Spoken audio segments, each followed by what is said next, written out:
এই ফৌজদারি কার্যবিধি দ্বিতীয় সংশোধন অধ্যাদেশ 2025-এর 54 এক ধারায় যেই 11টা দফা আমাদের উত্থাপন করা হয়েছে, সেই 11টা দফা আমরা একটা কৌশলের মাধ্যমে শিখব হচ্ছে 9টা দফা।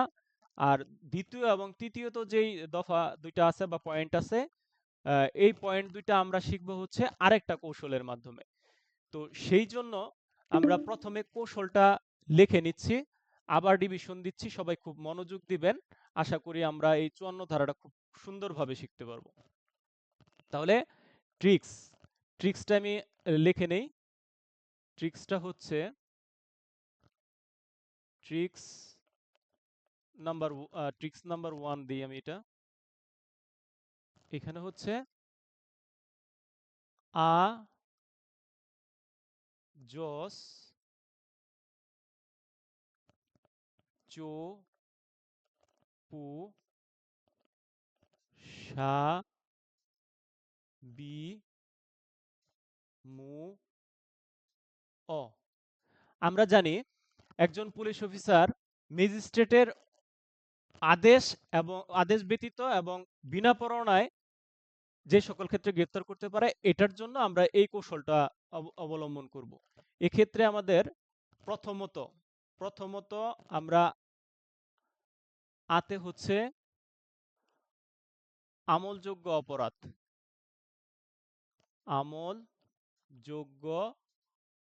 অপরাধ। আতে হচ্ছে আমলযোগ্য অপরাধ। তারপর দ্বিতীয়ত তৃতীয়ত বাদ, আমরা চতুর্থত চলে গেলাম। চতুর্থত হচ্ছে এই যে এটা চতুর্থত। এটা হচ্ছে ঘর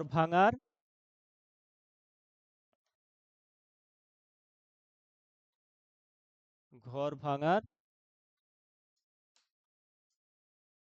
যন্ত্রপাতি। তারপরে পঞ্চমত হচ্ছে সরকার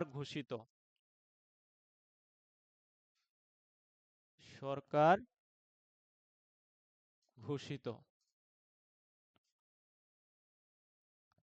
তারপরে ষষ্ঠত হচ্ছে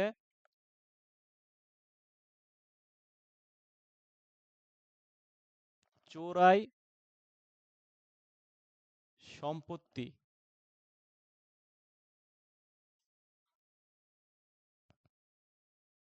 সপ্তমত হচ্ছে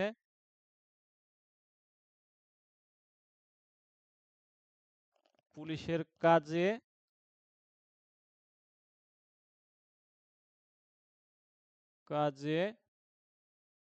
বাধা। অষ্টমত হচ্ছে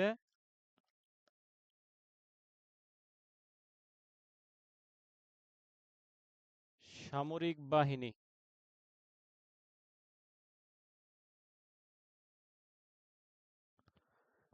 এখন আমরা এই কয়টা আলোচনা করে নেই।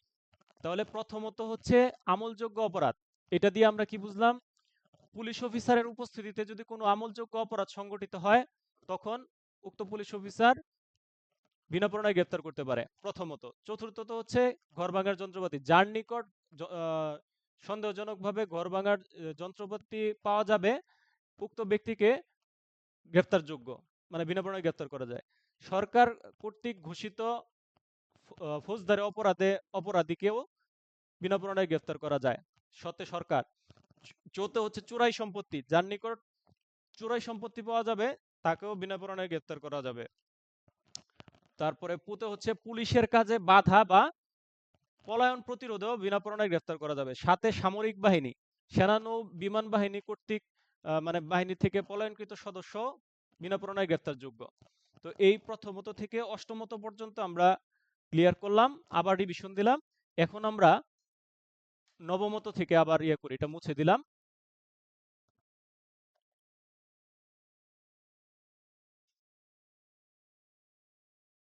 নবমত নবমত নবমত এইভাবে কমা দিয়ে লিখবেন। আমি ওইটা সংখ্যায় লিখছি জায়গা কম দেখে। নবমত আমাদের বি দিয়া হচ্ছে বিদেশ।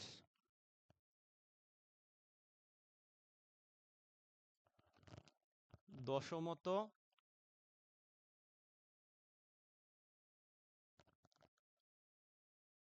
মু, মু দিয়া হচ্ছে মুক্তি প্রাপ্ত। 565 ফৌজদারি কার্যবিধি শেষের দ্বারা বলছিলাম, 565(3)। তারপর হচ্ছে একাদশ, একাদশে হচ্ছে অ দিয়া হচ্ছে অনুরোধপত্র বা অধিযাচন বা রিকুইজিশন, যেটাই বলি আমরা, অনুরোধ পত্র বা অধিযাচন, অধিযাচন। তো এখন দেখেন, বিদে হচ্ছে বিদেশ, অর্থাৎ বিদেশ হইতে অপরাধ করছে, যেই অপরাধটা বাংলাদেশেও অপরাধ হিসেবে গণ্য, বিদেশ হইতে অপরাধ করে দেশে ফিরলে সেক্ষেত্রে উক্ত আসামিকেও বিনা পরোয়ানায় গ্রেপ্তারযোগ্য, মানে বিনা পরোয়ানায় গ্রেপ্তার করা যায়। মুক্তিপ্রাপ্ত আসামি, যে আসামিকে 565(3) ধারার শর্তে মুক্তি দেওয়া হয়েছে, উক্ত আসামি যদি সেই শর্ত লঙ্ঘন করে তাহলে তাকে বিনা পরোয়ানায় গ্রেপ্তার করা যায়।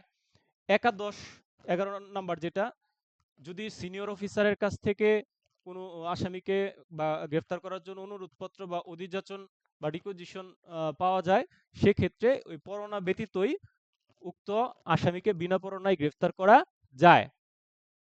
তো এই ছিল আমাদের এই টেকনিকে আমাদের এই 11টা বিষয়বস্তু, 9টা বিষয়বস্তু। আর বাকি যে টেকনিকটা, এটা আমরা এখন অতঃপ্রসাদ আনো, এটা দিয়ে আমরা শিখব। অতঃপ্রসাদ আনো, এটা হচ্ছে দ্বিতীয়তর ক্ষেত্রে। হ্যাঁ, দ্বিতীয়তর ক্ষেত্রে হচ্ছে 7 বছরের অধিক নয়। হ্যাঁ, আর তৃতীয়তর ক্ষেত্রে হচ্ছে 7 বছরের অধিক বা মৃত্যুদণ্ড তৃতীয়তর ক্ষেত্রে। প্রথমতর ক্ষেত্রে 7 বছরের অধিক নয়। দ্বিতীয়ত এখন অত প্রসাদ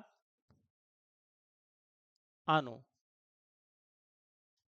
এখানে আমরা দ্বিতীয়তর মধ্যে পড়ছি যে কোনো পুলিশ অফিসারের নিকট যদি কোনো অভিযোগ উত্থাপিত হয়, তাহলে উক্ত অভিযোগের প্রেক্ষিতে পুলিশ অফিসার যদি মনে করে উক্ত ব্যক্তি 7 বছরের অধিক নয় এমন, তার যে অপরাধ করছে সেটা 7 বছরের অধিক নয় এমন সাজা পাবে সে, এবং তাকে গ্রেফতার করার প্রয়োজন মনে করলে সে কতিপয় ক্ষেত্রে বা বিশ্বাস করলে যুক্তিসঙ্গত কারণে পুলিশ অফিসার কতিপয় ক্ষেত্রে বিনা পরোয়ানায় গ্রেফতার করতে পারে। এই কতিপয় ক্ষেত্রটা হচ্ছে অতঃপ্রসাদানো। আর যদি গ্রেফতার করতে না পারে তাহলে অবশ্যই লিখিত নোট দিতে হবে। এটা হচ্ছে দ্বিতীয়তর মূল বক্তব্য। তো সেই কতিপয় বিষয়টা হচ্ছে কি, অতে হচ্ছে কি, অতে অপরাধ রোধ, অপরাধ রোধ। তারপরে ততে হচ্ছে তদন্ত। তারপরে প্রতে হচ্ছে প্রমাণ রক্ষা। তারপরে সাথে হচ্ছে সাক্ষী সুরক্ষা, সাক্ষী সুরক্ষা। আর আতে হচ্ছে আদালতে উপস্থিতি। এই হচ্ছে এই কতিপয় ক্ষেত্রগুলা। এটার আমি কিন্তু আপনাদের ক্লিয়ার করে ভেঙেও বুঝাই দিছি। সেটা কিভাবে বুঝাইছি, সেটা হচ্ছে যাতে আসামি দ্বিতীয়বার আর আরো অপরাধ না করতে পারে, সেক্ষেত্রে পুলিশ অফিসার উক্ত আসামিকে অপরাধ রোধ করার জন্য আসামির বিরুদ্ধে তাকে বিনা পরোয়ানায় গ্রেফতার করতে পারে। তদন্ত যেন যথাযথ এবং সুষ্ঠুভাবে সম্পাদন করতে পারে, সেই জন্য আসামিকে উক্ত ব্যক্তিকে বিনা পরোয়ানায় গ্রেফতার করতে পারে। প্রমাণ যেন অদৃশ্য না করতে পারে, নষ্ট বিনষ্ট না করতে পারে, সেই ক্ষেত্রে সেই পরিস্থিতিতেও পুলিশ অফিসার উক্ত ব্যক্তিকে বিনা পরোয়ানায় প্রমাণ রক্ষা করার জন্য গ্রেফতার করতে পারে। সাক্ষী সুরক্ষা, যদি কোনো মামলার সাক্ষী, সেটা যদি আমরা এটা সহজভাবে বলি, ওই সাক্ষী যদি এই মামলার ঘটনার সাথে এবং প্রমাণের সাথে জড়িত থাকে, তার সে সেই সাক্ষী সুরক্ষার ক্ষেত্রেও উক্ত ব্যক্তিকে বিনা পরোয়ানায় গ্রেফতার করা যায়। আর আদালতের উপস্থিতি, আদালতে উপস্থিতিটাই উক্ত আসামির হাজিরা হিসেবে গণ্য হবে। তো এই ছিল আমাদের দ্বিতীয়ত পয়েন্ট। আর তৃতীয়তে আমরা বলছি যে 7 বছরের অধিক বা মৃত্যুদণ্ড প্রাপ্ত। অর্থাৎ এমন অভিযোগ উত্থাপিত হয়েছে পুলিশ অফিসারের কাছে, সেই অভিযোগে অপরাধের জন্য উক্ত ব্যক্তি ৭ বছরের অধিক সাজা পাবে এবং মৃত্যুদণ্ডও পেতে পারে। তাহলে পুলিশ অফিসার তাকে বিনা পরোয়ানায় গ্রেফতার করতে পারে। এই ছিল আমাদের অতপ্রসাদানো আর হচ্ছে আজস্র সাবিমিয়র বিশ্লেষণ। আশা করি আপনারা এই ৫৪ ধারার বিষয়টা একবারে পানির মতো সহজভাবে বুঝতে পারছেন। এটা আমাদের পুলিশ সদস্য হিসেবে, পুলিশ অফিসার হিসেবে প্রত্যেকের ব্রেনে সারা জীবন থাকা উচিত। এটা শুধু একেবারে ৫৪ ধারা পর্যন্ত, ৫৪-র ১ ধারা পর্যন্ত আমাদের আলোচনা হয়েছে। এই সবগুলা বিষয়ে একবারে কিভাবে রিভিশন দেওয়া যায় এই কৌশলটা আপনাদের শিখাই। দেখেন, আমরা ওই ৪-এর ১-এর সর্বপ্রথম খ ধারা, এই ৪-এর ১-এর খ ধারায় বলা হয়েছে জামিন যোগ্য বা জামিন অযোগ্য অপরাধ, জামিন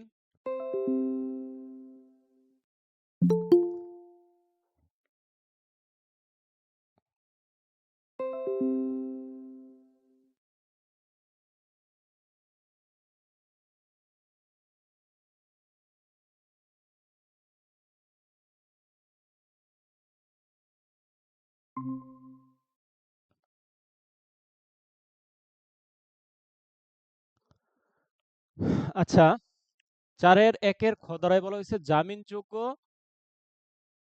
জামিন অযোগ্য, জামিনযোগ্য বা জামিন অযোগ্য অপরাধ। এটাকে আপনার যদি আসে এটা পরীক্ষার খাতায় কিভাবে লিখবেন? জামিনযোগ্য হচ্ছে বেইলেবল অফেন্স আর জামিন অযোগ্য হচ্ছে নন বেইলেবল অফেন্স। এই বেইলেবল অফেন্স বা নন বেইলেবল অফেন্সটা ব্র্যাকেটে যদি দিয়ে দেন, আপনার লেখার মানটা স্ট্যান্ডার্ড হবে। এখানে হয়তোবা কিছুটা হলেও মার্ক বেশি পেতে পারেন। তো ১৮৯৮ সালে প্রণীত ফৌজদারি কার্যবিধি আইনের ৪-এর ১ ধারার খ দফা বা দ্বিতীয় তফসিল মোতাবেক বা বাংলাদেশের প্রচলিত আইনে যেই সকল অপরাধ করলে অপরাধীর জামিনের ব্যবস্থা আছে বা জামিনের ব্যবস্থা নেই, সেই সকল অপরাধকেই জামিনযোগ্য বা জামিন অযোগ্য অপরাধ বলে। আমি প্রত্যেকটা একবারে সহজ সরল ভাষায় বুঝাই দিয়ে যাচ্ছি, আপনারা এটা ভালোভাবে মনোযোগ দিয়ে শুনেন। তাহলে আমরা জামিনযোগ্য বা জামিনের অযোগ্য অপরাধ পরীক্ষার যদি আসে আমরা কিভাবে লিখবো সেটা শিখলাম। আবার বলতেছি, আমাদের যে ১৮৯৮ সালে প্রণীত ফৌজদারি কার্যবিধি আইনের ৪-এর ১ ধারার খ দফায় বা বাংলাদেশের প্রচলিত আইন অনুসারে বা দ্বিতীয় তফসিল মোতাবেক যেই সকল অপরাধ করলে অপরাধীর জামিনের ব্যবস্থা থাকে বা জামিনের ব্যবস্থা নেই, সেই সকল অপরাধকে জামিনযোগ্য বা জামিন অযোগ্য অপরাধ বলে। একবারে নিজের ভাষায় লিখে দিবেন। তারপরে ৪-এর ১-এর গ, এটা হচ্ছে অভিযোগ, অভিযোগ। ৪-এর ১-এর শেষে গ আছে, এখানেও গ আছে, অভিযোগের শেষেও গ আছে। তাহলে এই অভিযোগ কাকে বলে? অভিযোগটা হচ্ছে, ধরেন কোনো ব্যক্তি অপর কোনো ব্যক্তির বিরুদ্ধে, অর্থাৎ তার কৃত অপরাধমূলক কার্যের বিরুদ্ধে সুবিচার পাওয়ার আশায় বিচারকের নিকট যে লিখিত বা মৌখিক নালিশ করেন সেটাই হচ্ছে অভিযোগ। কোনো ব্যক্তি অপর কোনো ব্যক্তির কৃত অপরাধমূলক কার্যের বিরুদ্ধে বিচারকের নিকট লিখিত বা মৌখিকভাবে যে নালিশ করেন সেটা হচ্ছে অভিযোগ। আর ৪-এর ১-এর বর্গীয় জ, এটা হচ্ছে নালিশ। লেখার স্টার্টিংটা প্রথমটার মধ্যে বুঝাই দিছি কিভাবে লিখবেন, এটা বারবার বলার প্রয়োজন নাই। নালিশ হচ্ছে কোনো ব্যক্তি অপর কোনো ব্যক্তির অপরাধমূলক কার্যের বিরুদ্ধে সুবিচার পাওয়ার আশায় লিখিত বা মৌখিকভাবে ওই বিচারকের নিকট যে অভিযোগ করেন সেটা হচ্ছে নালিশ। এই নালিশে আবার পুলিশ রিপোর্ট দাখিল করার প্রয়োজন নেই। নালিশের ক্ষেত্রে পুলিশের এখানে সম্পৃক্ততা নেই, এটা নোটে লিখতে পারেন। তাহলে 4-1 বর্গীয় জটা আমরা আলোচনা করলাম। তারপরে হচ্ছে 4-1 চ। চতে হচ্ছে চরম অপরাধ, মানে আমলযোগ্য অপরাধ। আমলযোগ্য আমলযোগ্য অপরাধ। এই আমলযোগ্য অপরাধের আরো 2টা নাম আছে, ধর্তব্য অপরাধ বা আমলযোগ্য মামলা। এটার সংজ্ঞা যখন আসবে তখন আমরা কিন্তু ওই একইভাবে লিখব যে ফৌজদারি 1897 সালে প্রণীত ফৌজদারি কার্যবিধি আইনের 4-1 ধারার চ দফা বা দ্বিতীয় তফসিল বা অন্য কোনো আইনে বা বাংলাদেশের প্রচলিত আইনে যে সকল অপরাধ করলে অপরাধীকে বিনা পরোয়ানায় গ্রেফতার করা যায় তাকে আমলযোগ্য অপরাধ বলে। এই আমলযোগ্য অপরাধ 4-1 চ ধারা। এই আমলযোগ্য অপরাধের আবার ইংলিশটা লিখতে পারেন কগনিজেবল অফেন্স। এই চতে হচ্ছে চরম অপরাধ, মানে বড় অপরাধ। 4-1 ঢাকার ঢ। ঢাকার ঢতে হচ্ছে ঢিলেঢালা অপরাধ, অর্থাৎ আমল অযোগ্য অপরাধ। এই আমল অযোগ্য অপরাধ কাকে বলে? ওই একই সিস্টেমে লিখবেন। এটা গ্রেফতার করতে গেলে পরোয়ানার প্রয়োজন হয়, ম্যাজিস্ট্রেটের অনুমতির প্রয়োজন হয়। মানে বিনা পরোয়ানায় গ্রেফতার করা যায় না। যে সকল অপরাধের ক্ষেত্রে সাধারণত বিনা পরোয়ানায় গ্রেফতার করা যায় না সেই সকল অপরাধকে আমলযোগ্য অপরাধ বলে। আর আমলযোগ্য অপরাধ হচ্ছে ঢিলেঢালা অপরাধ, মানে কি ছোট ধরনের অপরাধ। আর এটা হচ্ছে চরম অপরাধ, চতে চরম অপরাধ, এটা বড় ধরনের অপরাধ। এটা এইভাবে মনে রাখবেন। তারপরে হচ্ছে 4-1 দন্তন্য। দন্তন্য তো হচ্ছে পিপি বা পাবলিক প্রসিকিউটর বা সরকারি উকিল। এই পিপি বা পাবলিক প্রসিকিউটর বা সরকারি উকিল কাকে বলে? এই পিপি বা পাবলিক প্রসিকিউটর সরকারি উকিল সম্পর্কে আমাদের ওই ফৌজদারি কার্যবিধি এই আইনেরই 492 ধারার ক্ষমতা বলে বলা হয়েছে, যখন সরকারি কোনো মামলা পরিচালনার স্বার্থে সরকার যে উকিলকে 492 ধারা মোতাবেক নিয়োগ করেন তিনি হচ্ছেন পাবলিক প্রসিকিউটর বা সরকারি উকিল। এই 4-1 দন্তন্যর সাথে এই 492 ধারাটাও মনে রাখবেন। তো এই হচ্ছে সরকারি উকিল। আর 4-1 মূর্ধন্য, এটা হচ্ছে অপরাধ। অপরাধ।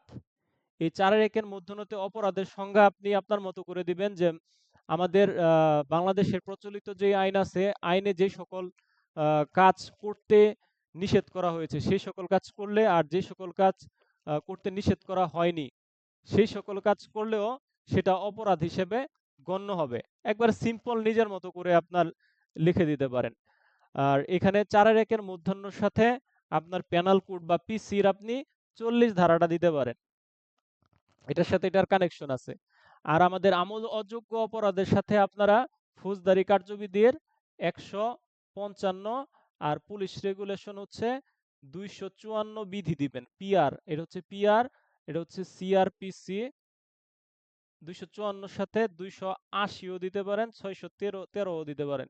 কারণ এটা ওই যে অনুসন্ধান, আমলযোগ্য অপরাধ তো অনুসন্ধানের সাথেও সম্পৃক্ততা আছে, ওই 280 613 দিতে পারেন। তো এখানে 1 2 3 4 5 6 7 7টা আলোচনা করছি। আরো 3-4টা আলোচনা করে দিব, 3-4টা। তাহলে আপনাদের এই যে বেসিক ফাউন্ডেশনটা, ফৌজদারি কার্যবিধি সংজ্ঞাসমূহের যে বেসিক ফাউন্ডেশন, এই বেসিক ফাউন্ডেশনটা ক্লিয়ার হয়ে যাবে। আর আমলযোগ্য অপরাধের ক্ষেত্রে আপনার ওই ফৌজদারি কার্যবিধির 154 ধারা দিবেন, ওইটার সাথে আর দিবেন হচ্ছে 243 বিধি। তো এখন আমরা 4-1 ট দফা লিখতে গেলে তো আমাদের ধারা লিখতে হয়। 4-1 ট, এটা হচ্ছে আমাদের অনুসন্ধান। অনুসন্ধান। 4-1 ঠ, এটা হচ্ছে তদন্ত। হুম, তো অনুসন্ধানের ক্ষেত্রে আমাদের ওই পুলিশ রেগুলেশন আপনার 280 613 দিবেন পিআরবি। তদন্ত ক্ষেত্রে ফৌজদারি কার্যবিধি 156 দেওয়া যায়, পুলিশ রেগুলেশন 258 দেওয়া যায়। এটা হচ্ছে পুলিশ রেগুলেশন, এটার সাথে এটা দিতে পারেন। তার অনুসন্ধান জিনিসটা কি সুন্দরভাবে বুঝে নেন। অনুসন্ধান হচ্ছে আপনার ম্যাজিস্ট্রেটের অনুমতিক্রমে কোনো ঘটনার মানে সত্য উদ্ঘাটন করার জন্য প্রাথমিকভাবে যে কার্যক্রম পরিচালনা করা হয় সেটা হচ্ছে অনুসন্ধান। আর তদন্ত হচ্ছে আপনার কোনো মামলার মূল রহস্য উদ্ঘাটনের ক্ষেত্রে এবং সত্য উদ্ঘাটনের ক্ষেত্রে তদন্তকারী কর্মকর্তা কর্তৃক ম্যাজিস্ট্রেটের অনুমতি ব্যতীত যে কার্যক্রম পরিচালনা করা হয় তাকে বলা হয় তদন্ত। এটা হচ্ছে এটার সাথে মূল বিষয়। তো অনুসন্ধান এবং তদন্তের কিন্তু পার্থক্য আসে। আবার আমলযোগ্য অপরাধ, আমল অযোগ্য অপরাধের পার্থক্য আসে। তারপর অভিযোগ, নালিশ এগুলোর পার্থক্য আসে। তারপরে নালিশি মামলা, পুলিশি মামলা এটার পার্থক্য আসে। তো এই বেসিকটুকু জানা থাকলে প্রত্যেকটা বিষয় আপনারা আপনাদের মতো করে লিখতে পারবেন। তারপরও আমি সামনে যে বিষয়গুলো আসবে ওই বিষয়গুলো আবার আরো আলোচনা করে দিব। তারপরে আপনার 4-1 ত, 4-1 ততে বলা হয়েছে ভারপ্রাপ্ত কর্মকর্তা, এখানে তো আছে এখানেও তো আছে, ভারপ্রাপ্ত কর্মকর্তা বা অফিসার ইনচার্জ। অর্থাৎ একজন পুলিশ অফিসার যিনি আপনার কোনো একটা নির্দিষ্ট এলাকার সার্বিক আইন শৃঙ্খলা পরিস্থিতি, তারপরে অপরাধ প্রতিরোধ, আসামি গ্রেফতার, এই সকল কিছু সুষ্ঠুভাবে সম্পন্ন করার জন্য জিডি মূলে উক্ত এলাকার যে দায়িত্ব গ্রহণ করেন সেটা আপনার কনস্টেবল, উপরের পদমর্যাদা পুলিশ অফিসারও হতে পারে, ক্ষেত্র বিশেষ কনস্টেবলের উপরে হইতে হবে। সে এই ভারপ্রাপ্ত কর্মকর্তার সংজ্ঞাকে সংজ্ঞায়িত করতে গেলে এই বিষয়টা আপনার আসে। যদি ওই কোনো থানা এলাকায় যদি ভারপ্রাপ্ত কর্মকর্তা থানায় অনুপস্থিত থাকে, অসুস্থ থাকে, ছুটিতে থাকে, সেক্ষেত্রে ওই থানার যে সর্বোচ্চ সিনিয়র থাকবে সে এএসআই পদমর্যাদারও হতে পারে, উনি থানার ভারপ্রাপ্ত কর্মকর্তার দায়িত্ব পালন করতে পারেন। এটা পুলিশ রেগুলেশনের 201 বিধির বক্তব্য। অর্থাৎ প্রত্যেকটা বিষয় জাস্ট শুধু বোঝা হচ্ছে আপনার কাজ, আপনার মতো করে আপনি যেন পরীক্ষার খাতায় লিখতে পারেন, এটা হচ্ছে মূল কাজ। 4-1 ধ, ধতে হচ্ছে থানা। এই থানা হচ্ছে সরকার কর্তৃক নির্ধারিত, ঘোষিত একটা সুনির্দিষ্ট একটা ভূখণ্ড, যেটা সরকার কর্তৃক একবারে নির্দিষ্ট। এখানে ওই ওই স্থানটা হচ্ছে মূলত থানা হিসেবে গণ্য হয়। এটা আর গভীরভাবে কিছু বোঝার কিছু নাই। তো মূলত এই কয়েকটা বিষয় থেকে সংজ্ঞাগুলো আসে। আমার কি কোনোটা ছুটে গেছে মনে হয়? মনে হয় না। এই কয়েকটা থেকেই আসে, এর বাইরে আসার পসিবিলিটি নাই। আর যদিও আসে তাহলে 4-1 ওই বিষয়বস্তুর মধ্যেই থাকবে। যদি আসে আপনার ওই 4-1 কতে অ্যাডভোকেট আছে, 4-1 ওতে রাষ্ট্রীয় করণিক আছে, 4-1 নিয়তে হাইকোর্ট বিভাগ আছে, 4-1 পতে আছে উপজেলা। তো এইগুলা এই 4-5টা হচ্ছে আনকমন। ওইগুলা থেকে আপনার আসলে আসতে পারে। ওইটা আসলে আপনার এই মূল বইয়ের সাথে তো আপনার সম্পর্ক থাকবে। একটা বিষয় কি, আপনাদের যে বিষয়গুলো এখন পড়াচ্ছি না, এখন তো শুধু বেসিক কনসেপ্টগুলো আপনাদের ক্লিয়ার ভাবে দিচ্ছি, কিন্তু পরে আপনাদের বিষয়টা ক্লিয়ার করলাম।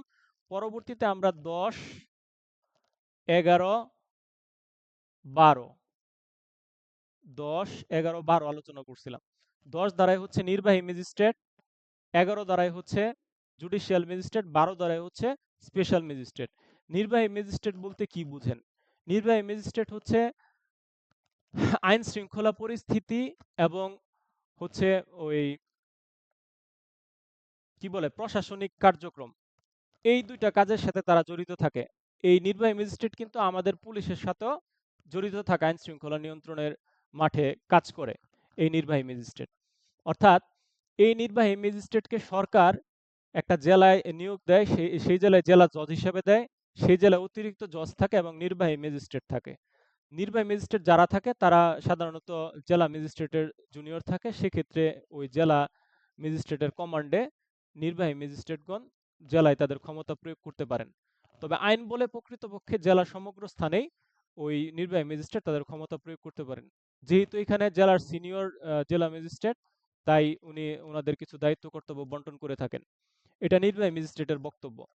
আর নরমালি আমরা যদি এক্সাম্পল দেই, ধরেন আপনার এলাকায় অবৈধ ভেজাল খাবার বিক্রি করতেছে, সেক্ষেত্রে আপনি সচেতন নাগরিক হিসেবে ম্যাজিস্ট্রেটকে জানাইছেন বা পুলিশকে জানাইছেন।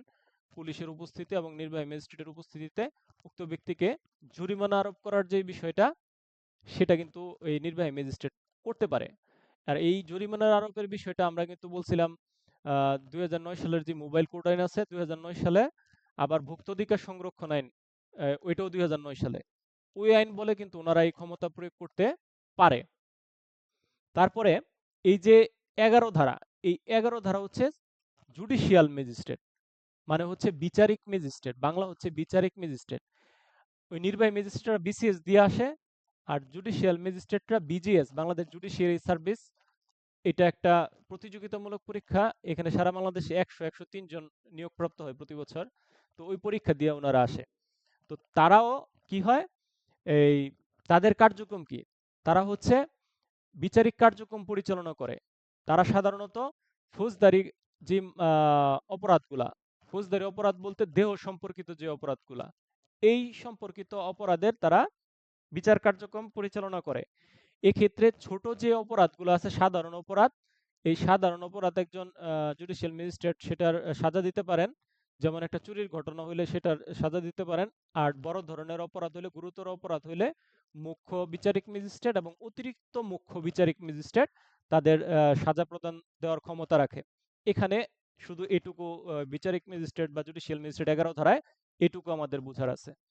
আর ১২ ধারা হচ্ছে স্পেশাল ম্যাজিস্ট্রেট। এই স্পেশাল ম্যাজিস্ট্রেটটা আবার আমাদের দেশের নির্দিষ্ট একটা স্থানে, যেমন ধরেন ঢাকায় বর্তমানে অবস্থা ভালো না। এখানে সরকার ইচ্ছা করলে ওই এএসপি পদমর্যাদা থেকে শুরু করে আইজিপি পর্যন্ত পুলিশ অফিসারকে এই ম্যাজিস্ট্রেসি পাওয়ারটা দিতে পারে, স্পেশাল ম্যাজিস্ট্রেট হিসেবে নিয়োগ করতে পারে। তবে ওই সরকার কর্তৃক ক্ষমতাপ্রাপ্ত ব্যক্তিকেও এই স্পেশাল ম্যাজিস্ট্রেট হিসেবে এই পরিস্থিতি নিয়ন্ত্রণ করার জন্য নিয়োগপ্রাপ্ত করতে পারেন। এই ছিল আমাদের ১০, ১১, ১২ ধারার রিভিশন। এখন আসেন আমরা সরাসরি চলে যাব ৪২ ধারায়। ৪২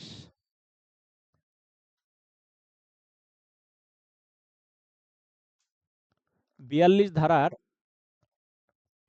দুইটা কথা, ৪২ এর ক আর ৪২ এর খ। ৪২ এর কতে বলা হয়েছে, দাঁড়ান এখন এটা এইভাবে না দিয়া এইভাবে দিলে আপনাদের বুঝতে সুবিধা হবে। ৪২ থেকে ৪৫ এই আলোচনা হবে এখন। তো ৪২ থেকে ৪৫ এর মূল আলোচনা হচ্ছে তিনজনের সাথে, পুলিশ অফিসার, ম্যাজিস্ট্রেট এবং গ্রেফতারকারী ব্যক্তিগণ। একজন আরেকজনকে কি করবে? সাহায্য করবে, তথ্য প্রদান করবে, এই সকল বিষয়ে আলোচনা করা আছে। ঠিক আছে? তাহলে ৪২ ধারায় বলছে, কোনো পুলিশ অফিসার যদি কোনো আসামিকে গ্রেফতার করতে যায় বা উক্ত আসামির পলায়নকালে তার পলায়ন প্রতিরোধ করতে যায়, ওই পরিস্থিতিতে যদি ৪২ এর ক ধারায়, ওই পরিস্থিতিতে যদি জনসাধারণের সাহায্য দাবি করে উক্ত পুলিশ অফিসার, তাহলে সেই জনসাধারণ কি সাহায্য করতে বাধ্য। আর যদি সাহায্য না করে, সেক্ষেত্রে আবার এই ৪২ ধারার যেই বিধান বলছে, এই বিধানটা লঙ্ঘন করার কারণে উক্ত ব্যক্তির বিরুদ্ধে ১৮৭ ধারায় শাস্তির ব্যবস্থা আছে, দণ্ডিত হবে। পেনাল কোডের ১৮৭ ধারায় দণ্ডিত হবে। ৪২ এর সাথে পেনাল কোডের ১৮৭ ৪২-এর সাথে এটার সম্পর্ক আছে। আবার ৪২-এর খতে বলা হয়েছে, ধরেন শান্তি ভঙ্গের আশঙ্কা, ঠিক আছে, বা শান্তি ভঙ্গ হতে পারে এইরকম সম্ভাবনা, এরকম কিছু স্থান আছে, যেমন আহ, রেল রেলপথ, তারপরে হচ্ছে খাল, টেলিগ্রাফ। তো এই সকল স্থানে যদি পুলিশ অফিসার জনসাধারণের সাহায্য দাবি করে, তাহলে ওই জনসাধারণ উক্ত পুলিশ অফিসারকে সাহায্য করতে বাধ্য, যদি যুক্তিসঙ্গত কোনো কারণ না থাকে তাদের।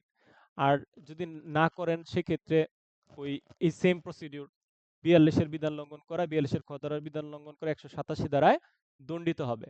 তাহলে ৪২-এর বিষয়টা আমরা ক্লিয়ার ভাবে বুঝতে পারছি। এখন আসেন ৪৩। ৪৩ হচ্ছে জনগণ জনগণকে সাহায্য করবে। এটা একবারে ক্লিয়ার বুঝে নেন, জনগণ জনগণকে সাহায্য করবে। জনগণ যদি জনগণকে সাহায্য না করে, সেক্ষেত্রে কিন্তু এখানে বিধান লঙ্ঘন করার পেনাল করে শাস্তির কোনো কিছু দেয় নাই। তাহলে এখান থেকে প্রশ্নটা কিভাবে আসতে পারে, পুলিশ অফিসার ব্যতীত জনসাধারণকে সাহায্য করতে পারেন? হ্যাঁ, পুলিশ অফিসার ব্যতীত জনসাধারণকে সাহায্য করতে পারেন। সেটা কোন ক্ষেত্রে পারেন? আমরা এই ৭৫ ধারায় যদি সরকার কোনো সাধারণ জনগণকে গ্রেফতারি পরোয়ানা কার্যকর করার জন্য দায়িত্ব দেন, তাহলে উক্ত ব্যক্তি এই আইনের ৭৭ ধারায় সেই গ্রেফতারি পরোয়ানা কার্যকর করতে জনসাধারণের সাহায্য চাইতে পারে, এবং ওই পরিস্থিতিতে জনগণ ওই জনগণকে সাহায্য করতে বাধ্য। তাহলে এই ৪৩ ধারার সাথে আপনার ৪৩ ধারার সাথে ৭৫ এবং ৭৭-এর কানেকশন করে আমরা এই দুইটা ধারাও পড়েছি। এটার সাথে কানেকশন আছে। এখান থেকে প্রশ্ন যদি আসে কখনো, এই প্রশ্নটাই দিবে, আমি যেটা বলছি। এর বাইরে এই ৪৩-এর কোনো প্রশ্ন আসার পসিবিলিটি নাই। তারপরে ৪৪। ৪৪ ধারায় হইছে ৩৫টা অপরাধ আছে। এই ৩৫টা আমলযোগ্য ৩৫টা অপরাধের সংবাদ যদি কোনো ব্যক্তি পুলিশ অফিসারকে না দেয়, তাহলে উক্ত ব্যক্তি এই পেনাল কোডের ১৭৬ ধারায় দণ্ডিত হবে। সেই ৪৫টা অপরাধ কি? সেই ৪৫টা অপরাধ সংক্ষেপে মনে রাখার কৌশল হচ্ছে, ধরেন বেআইনি সমাবেশ, দাঙ্গা, তারপরে ডাকাতি, খুন, তারপর হচ্ছে রাষ্ট্রদ্রোহমূলক, এই অপরাধমূলক অনধিকার প্রবেশ, এই সম্পর্কিত যে অপরাধগুলো আছে, টোটাল ৩৫টা অপরাধ এই সম্পর্কিত। এই ৩৫টা অপরাধের সংবাদ যদি কোনো ব্যক্তি না দেয়, এই ৪৪ ধারার বিধান লঙ্ঘন করায় ১৭৬ ধারায় দণ্ডিত হবে। এবার ইজি ভাবে বুঝে নেন। ৪৫ হচ্ছে কতিপয় ব্যক্তি কর্তৃক কতিপয় অপরাধ সংগঠিত হলে সেই অপরাধের সংবাদ যদি না দেয়, তাহলে উক্ত ব্যক্তির বিরুদ্ধে পেনাল কোডের ১৭৬ ধারায় কিন্তু শাস্তির ব্যবস্থা আছে। এই ৪৫-এর মধ্যে বলছে, কতিপয় ব্যক্তি বলতে গ্রামের মাতাব্বর টাইপের লোকজন, গ্রাম প্রধান, হিসাব নবিশ, হ্যাঁ, মেম্বার চেয়ারম্যান, তারা ঠক, যেটা আইনে অপরাধ বলে গণ্য, পলাতক আসামি, পলাতক অপরাধী, তাদের যেই সংবাদ, তারা ডাকাতির সংবাদ, এই সকল সংবাদ বা অপমৃত্যু বা অস্বাভাবিক মৃত্যু, এই সংক্রান্ত সংবাদ তারা জানাবে। যদি না জানায়, সেক্ষেত্রে আমরা ওই ৪৫-এর একের স্বাভাবিক মৃত্যু, অস্বাভাবিক মৃত্যু বা অপমৃত্যুর যে সংবাদ, ৪৫-এর একের কত ঘ, ঘোড়ার ঘ ধারা মোতাবেক অপমৃত্যু বা ওই কি বলে, ওই এই অস্বাভাবিক মৃত্যুর সংবাদ যদি না জানায়, তাহলে এই ১৭৬ ধারা মোতাবেক শাস্তির ব্যবস্থা আছে। তাহলে এখান থেকে আমরা আলোচনা থেকে এটা বুঝলাম, আমরা যখন থানায় কাজ করব, তখন ওই যে মেম্বার চেয়ারম্যান গ্রাম পঞ্চায়েত, তাদের কাছে যদি এই সংক্রান্ত তথ্য যদি আমরা চাই, তারা কি দিতে বাধ্য কি বাধ্য না? তারা বাধ্য। এই ৪৫ ধারা মোতাবেক ফৌজদারি কার্যবিধির তারা বাধ্য। না দিলে তাদের বিরুদ্ধে প্রসিকিউশন দাখিল করা যাবে ১৭৬ ধারায়। তাহলে আমাদের ৪২ থেকে ৪৫ ধারার যেই চতুর্থ অধ্যায়ের আলোচনা, সেটা আমাদের এখন শেষ হয়ে গেল। আরে ব্যাটারি তো লো হয়ে গেছে, একটু লাইনে থাকেন আপনারা, আমি চার্জারটা লাগাই।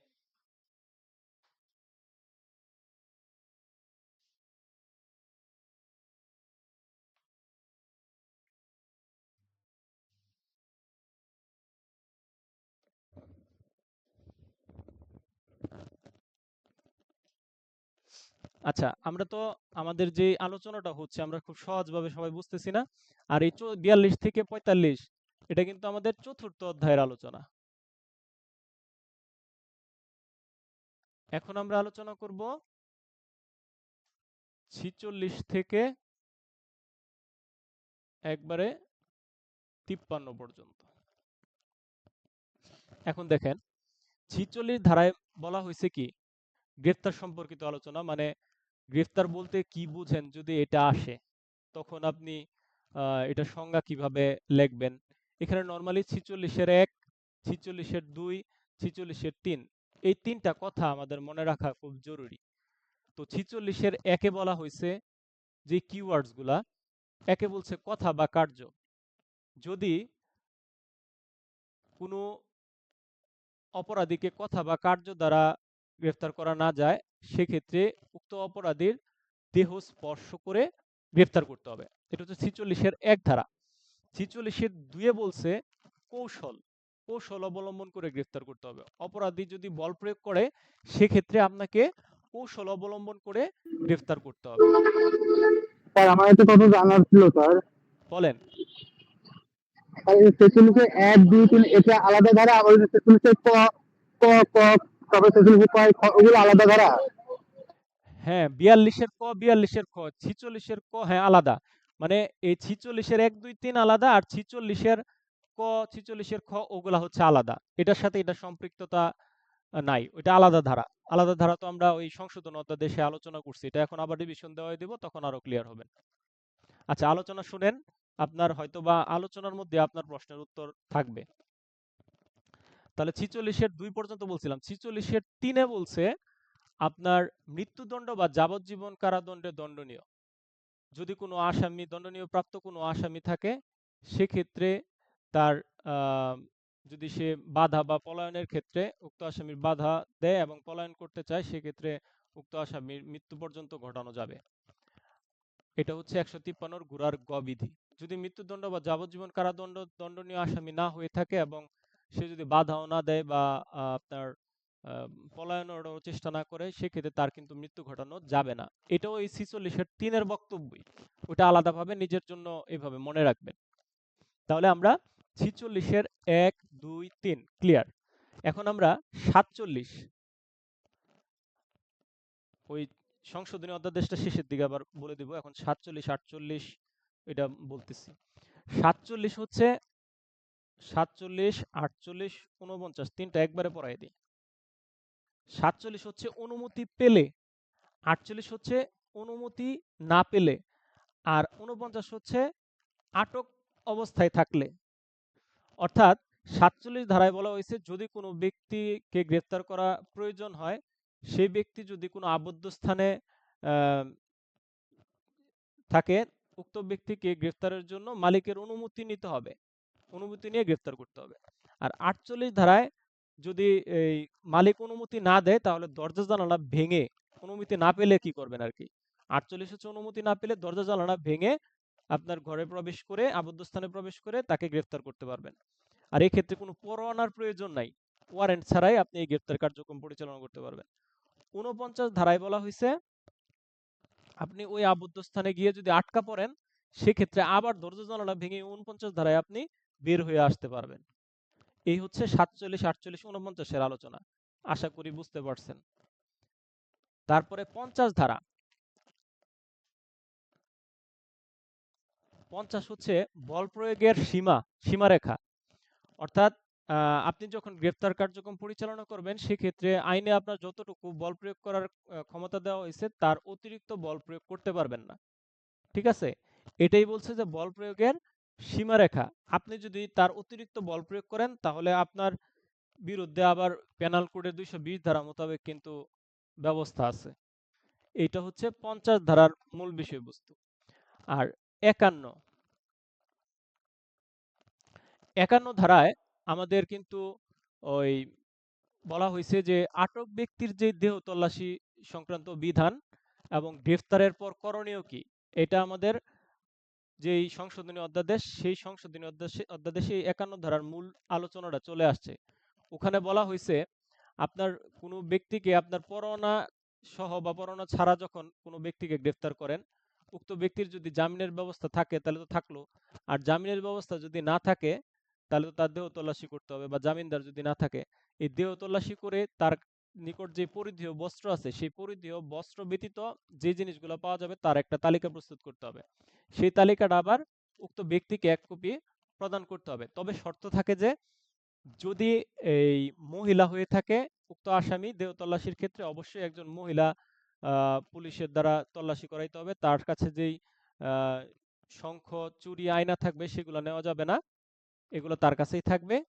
আর এই বিষয়টা পুলিশ রেগুলেশনের 322 এবং 328-এর গ বিধিতে কিন্তু বর্ণিত আছে। এটার সাথে আপনার এটা কানেকশন করতে পারেন। এবং ওই মহিলার ক্ষেত্রে অবশ্যই 52 ধারা অনুসরণ করতে হবে, ফৌজদারি কার্যবিধির এই আইনের 52 ধারা অনুসরণ করতে হবে। যদি কোনো ব্যক্তিকে আপনার ওই দেহ তল্লাশিকালে যদি তার কাছে কোনো জিনিসপত্র পাওয়া যায় সেটা জব্দ করতে হবে এবং তার তালিকা প্রস্তুত করতে হবে। সেই তালিকা উক্ত আহ, আটককৃত ব্যক্তিকে এবং তার মনোনীত যে ব্যক্তি আছে সেই ব্যক্তিকে 1 কপি দিতে হবে। এটা হচ্ছে আমাদের এই 51-52 ধারাটা আলোচনা হয়ে গেছে, 51-52 ধারার মূল আলোচনা। আর 53 ধারা যেটা আজকে আমাদের রাজু বলছিল যে স্যার বুঝি নাই, 53 ধারা মূলত বোঝানো হয়েছে যে উক্ত ব্যক্তিকে দেহ তল্লাশি করার ক্ষেত্রে যদি তার দেহে কোনো আপত্তিকর অস্ত্রশস্ত্র পাওয়া যায় সেই অস্ত্রশস্ত্র জব্দ করে তালিকা প্রস্তুত করতে হবে, অস্ত্রশস্ত্র হেফাজতে নিতে হবে এবং তার সাথে আনুষঙ্গিক বিষয় পাওয়া গেলে সেটার তালিকা প্রস্তুত করতে হবে। সেই তালিকা সহ সেই অস্ত্রটা যেই আদালতে পাঠানো হবে তা ওই আদালতে আপনার প্রেরণ করতে হবে। এটা ছিল আমাদের এই 53 ধারা পর্যন্ত, 46 থেকে 53 ধারার আলোচনা। তো আজকে আমরা 54 ধারার বিস্তারিত যে অধ্যাদেশ আছে এই অধ্যাদেশটা তো আমরা ক্লিয়ার করে বুঝাই দিছি। এখন 46-এর আপনার সময় আছে কিনা? হ্যাঁ আছে। তাহলে 46-এর যেই ক, 46-এর খ, 46-এর গ, 46-এর ঘোড়ার গ, 46-এর উ, এই যে 5টা আমাদের যেই ধারা আছে এই ধারাগুলা কিন্তু আমরা খুব সুন্দরভাবে বিশ্লেষণ করে পড়েছি। সেটা আমি আপনাদের আবার এখন রিভিশন করাই দিচ্ছি, একটু মনোযোগ দিয়ে আবার সবাই দেখেন। 46-এর মূলত আমরা এখন আলোচনা করব সংশোধনী অধ্যাদেশ 46-এর ক থেকে 46-এর ও পর্যন্ত। তো এই 46-এর কর মধ্যে আমাদের 6টা কথা আছে, 46-এর খর মধ্যে 3টা কথা আছে, আর 46-এর উর মধ্যে আছে 3টা কথা। এটা হচ্ছে এই 46-এর ক থেকে 46-এর উর মূল বেসিক। তাহলে 46-এর কতে যেই 6টা কথা আছে এটার জন্য আমরা একটা কৌশল অবলম্বন করেছিলাম। সেই কৌশলটা হচ্ছে, আমি লিখে দেই, ও রি সা বা আ আই, পরিষেবা আ আই, গ্রেফতারের পদ্ধতি, গ্রেফতারকারীর কর্তব্য তাই। 46-এর ক।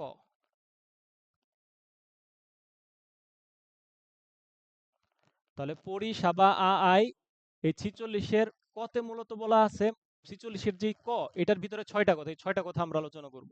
কিন্তু 46-এর কতে মূল বক্তব্য হচ্ছে গ্রেফতারের পদ্ধতি এবং গ্রেফতারকারীর কর্তব্য সম্পর্কে বলা হয়েছে। অর্থাৎ একজন পুলিশ অফিসার গ্রেফতার করতে সে কি কি কার্যক্রম পরিচালনা করবে সেই ইনস্ট্রাকশন এই 46-এর কর 6টা কথার মধ্যে বর্ণিত আছে। ঠিক আছে? তো এই পরি দিয়া হচ্ছে পরিচয়পত্র, পরিচয়পত্র দিয়া হচ্ছে 2টা কথা। 46-এর ক এর কতে একটা কথা, আবার 46-এর ক এর খতে আর একটা কথা। তাহলে 46-এর ক এর কতে পরিচয়পত্র দিয়া কথাটা হচ্ছে কি পরিচয়পত্রটা বহন করতে হবে। আপনি দায়িত্বশীল একজন পুলিশ অফিসার কোথাও গ্রেফতার করতে গেলে আপনার পরিচয়পত্রটা বহন করতে হবে। এটা স্পষ্টাক্ষরে এখানে আপনার নাম, ঠিকানা, নামটা থাকতে হবে। এই জন্য 46-এর কতে, কয়ের কতে পরিচয়পত্র বহনের কথা বলা হয়েছে, ধারণ করার কথা বলা হয়েছে।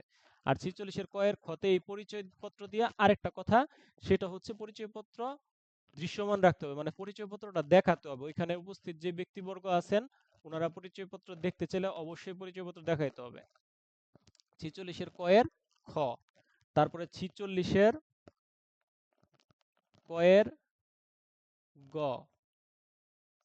46-এর কয়ের গতে বলা হয়েছে গ্রেফতারের স্মারকপত্র, সাথে হচ্ছে স্মারকপত্র, এই সাথে এটা কিসের স্মারকপত্র? গ্রেফতারের স্মারকপত্র। অর্থাৎ আপনি যখন কোনো একজন আসামিকে গ্রেফতার করবেন, সেই আসামিকে গ্রেফতার করলে আপনার গ্রেফতারের স্মারকপত্র প্রস্তুত করতে হবে। সেই স্মারকপত্রের মধ্যে অবশ্যই কমপক্ষে একজন সাক্ষী, সেই সাক্ষীটা তার পরিবারের সদস্য হলে ভালো হয়, অথবা তার এলাকার যেই বাসিন্দা আছে, এলাকার সম্মানিত ব্যক্তি, সেই ব্যক্তির সাক্ষীর স্বাক্ষর নিয়ে আপনার এই স্মারকপত্রটা সত্যায়িত করাইতে হবে। এটা করানোর পরে যদি সম্ভব না হয়, তাও সম্ভব না হয়, সেটার কারণ লিপিবদ্ধ করতে হবে স্মারকপত্রে। আর আপনার উক্ত আসামির স্বাক্ষর ওই স্মারকপত্রে নিতে হবে বা ফিঙ্গারপ্রিন্ট নিতে হবে যদি সে অস্বীকার না করে। তাহলে এই স্মারকপত্র দিয়ে হচ্ছে আমাদের 46-এর কয়ের গতে আলোচনায় পরিচয়পত্র দিয়ে দুইটা কথা আলোচনা করছি, আর 7 দিয়ে হচ্ছে স্মারকপত্র, গ্রেফতারের স্মারকপত্র বা মেমোরেন্ডাম অফ অ্যারেস্ট।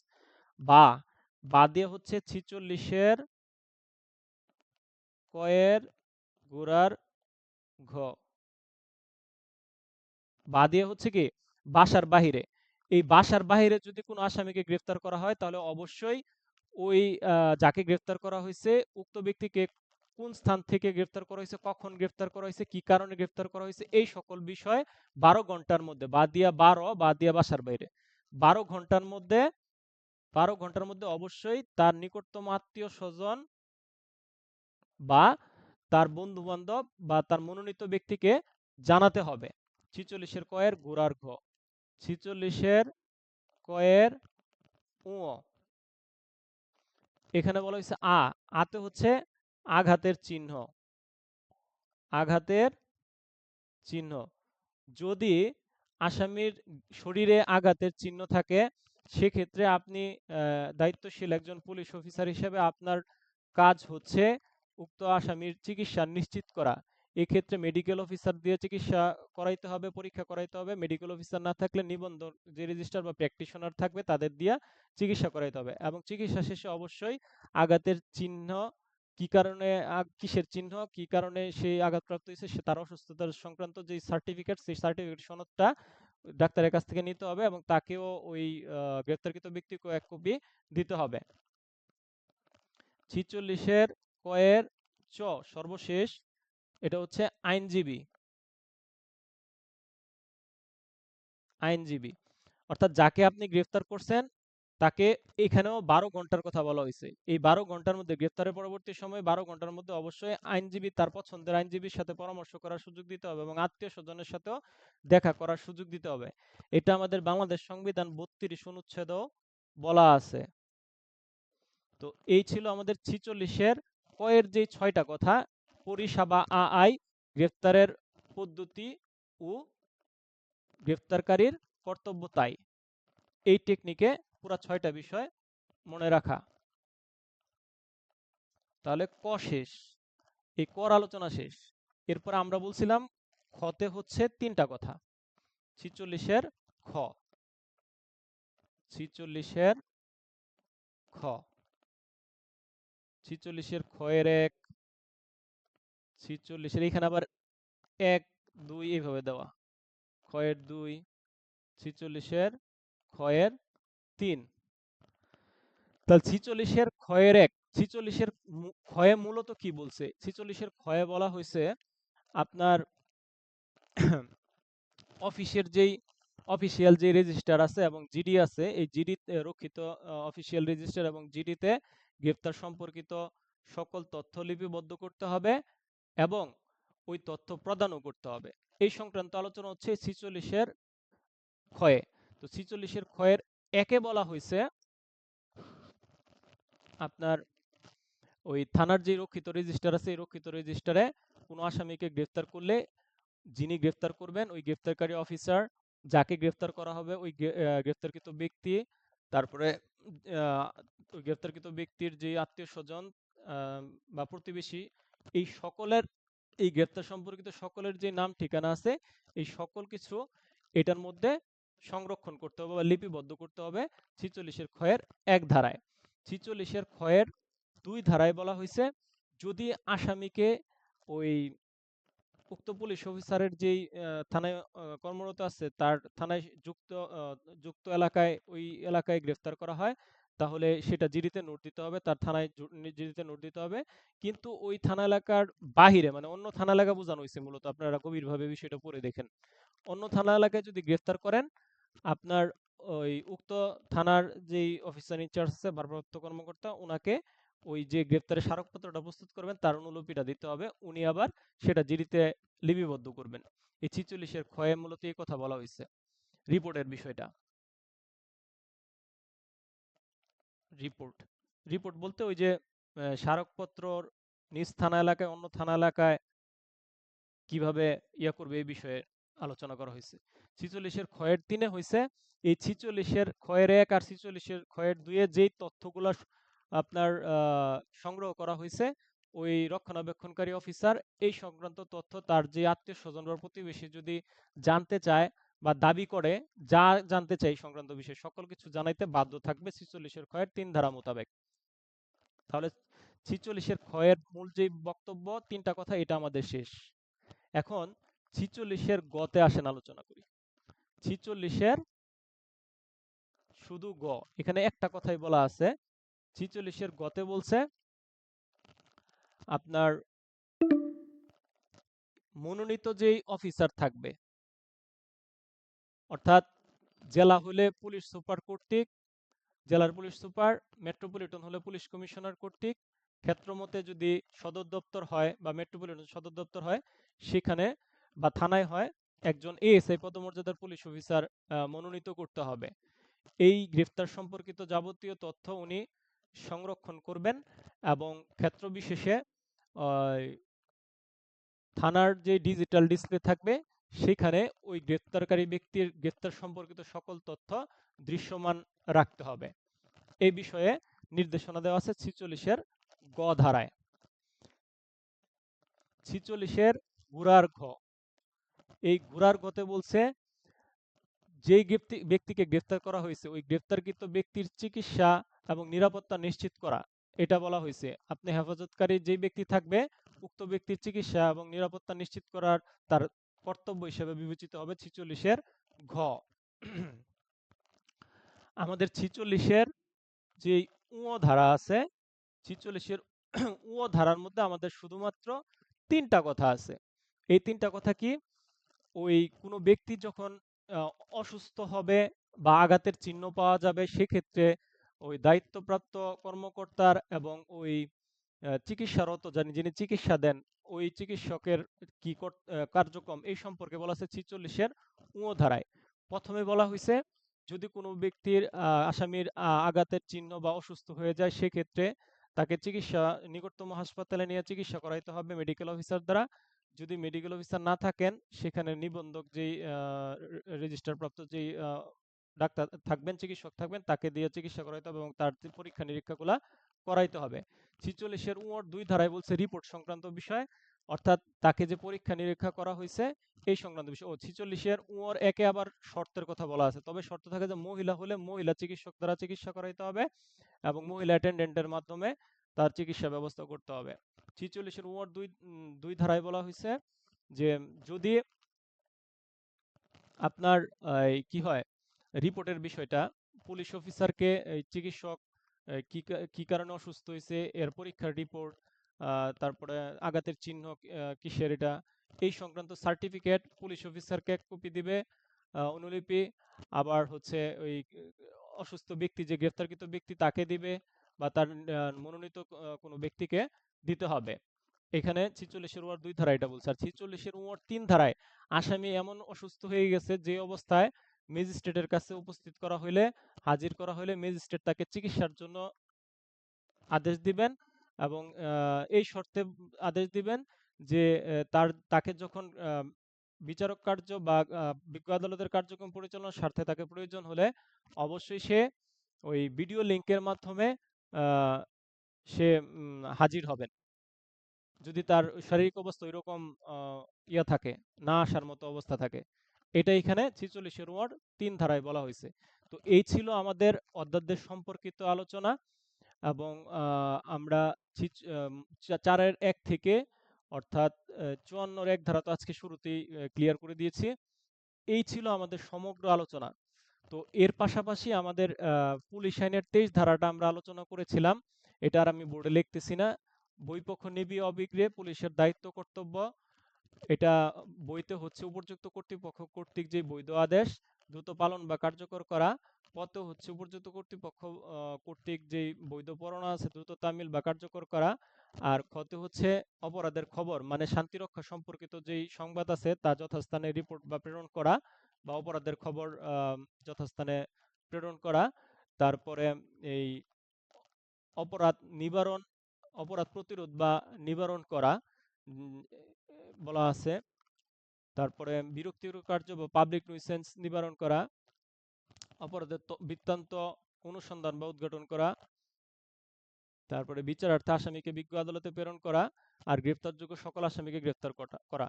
আর এই সকল কর্তব্য পালনকালে যদি কোনো পুলিশ অফিসার জুয়ার আড্ডা, মদের আড্ডা এবং উচ্ছৃঙ্খল চরিত্র বা অসৎ চরিত্র লোকের সমাগম স্থলে উনি বিনা পরোয়ানায় প্রবেশ করতে পারবেন, সেই স্থানে কি আছে তা খুঁজে দেখতে পারবেন এবং পরিদর্শনও করতে পারবেন। এটা হচ্ছে ২৩-এর শেষের অংশে এই বিষয়টা বলা হয়েছে। আমরা এর সাথে আরেকটা প্রশ্ন পড়ছিলাম যে পারিবারিক সহিংসতা সম্পর্কিত তথ্য আপনি এটিএসএ এবং টিএসএ হিসেবে পেলেন, এক্ষেত্রে আপনার করণীয় কি? আপনি এটিএসএ এবং টিএসএ হিসেবে যদি পারিবারিক সহিংসতা সম্পর্কিত কোনো তথ্য পান, আপনার কাঁধে কোনো দায়িত্ব রাখবেন না, অবশ্যই আপনি এই বিষয়টা আপনার অফিসার ইনচার্জকে বা ঊর্ধ্বতন কর্তৃপক্ষকে অবগত করবেন। সেটার জন্য আমি বলছিলাম যে এরকম সিদ্ধান্তহীনতায় ভুগলে অবশ্যই আমরা ঊর্ধ্বতন কর্তৃপক্ষকে বিষয়টা জানাই দিব হচ্ছে ২৩-এর ৩ ধারা, তারপরে হচ্ছে পুলিশ রেগুলেশনের ৩৭৭ বিধি, আর ফৌজদারি কার্যবিধির ১৫৪ ১৫৫ ধারা মোতাবেক। তখন ওনাদের নির্দেশনা অনুযায়ী পরবর্তী কার্যক্রম আমরা করব। তো পরবর্তী কার্যক্রম যেহেতু পারিবারিক সহিংসতার বিষয়, পারিবারিক সহিংসতা ব্র্যাকেট হচ্ছে প্রতিরোধ ও সুরক্ষা আইন ২০১০-এর ৪ ধারা মোতাবেক আমরা ভিকটিমের যে সকল কাজ করার ওই ৪ ধারা মোতাবেক করে আবার থানায় এসে জিডিতে বিষয়টা নোট দিব। জিডিতে বিষয়টা নোট দিলে, সরি এখানে একটা ভুল করে ফেলছি, এটা আমি ভুলে লিখছি। জানানোর বিষয়টা তো ফৌজদারি কার্যবিধির ১৫০ ধারা, আর পুলিশ রেগুলেশন হচ্ছে ১১৮ ১২০ বিধি। এটা হচ্ছে জানানোর বিষয়টা, অবগতর বিষয়টা জানানো। আর জিডিতে নোট, নোটের বিষয়টা আবার থানাতে আসার পরে নোট দিবেন হচ্ছে ফৌজদারি কার্যবিধির ১৫৪ পুলিশ রেগুলেশন ৩৭৭, পুলিশ আইন হচ্ছে ৪৪, এই মোতাবেক নোট দিবেন।